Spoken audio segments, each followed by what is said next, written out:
Anger and concern in Tehran after Britain, Germany and France triggered a process to reimpose UN sanctions over Iran's nuclear programme.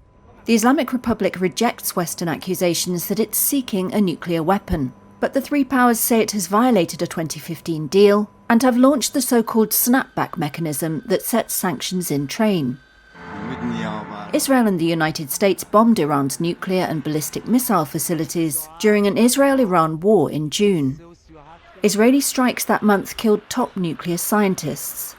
The UN's International Atomic Energy Agency says Iran is dramatically increasing enrichment of uranium to up to 60% purity, close to the roughly 90% weapons-grade level.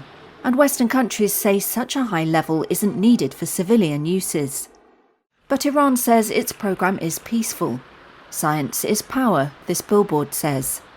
Here's Sanam Vakil of London's Chatham House think tank.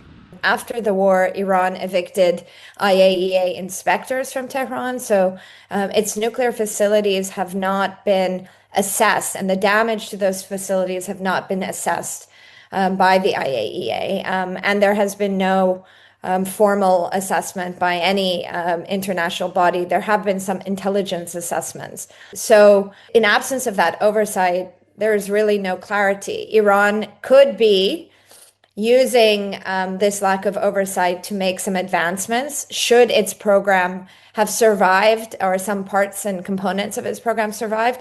Iran could at the same time be trying to use the lack of oversight as a leverage point to gain some concessions and return to the negotiating table. The Joint Comprehensive Plan of Action, or JCPOA, of 2015 lifted UN, US and European sanctions on Tehran in return for curbs on its nuclear programme. As well as Iran and the three European powers, the US, Russia and China all signed. A UN Security Council resolution that year enshrined the deal.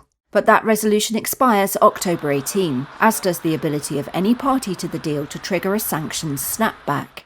Snapback launches the sanctions process at the 15-member UN Security Council. Now the Security Council must vote within 30 days on a resolution to continue Iran's sanctions relief. That's expected to fail, since Britain, France and the United States have veto powers.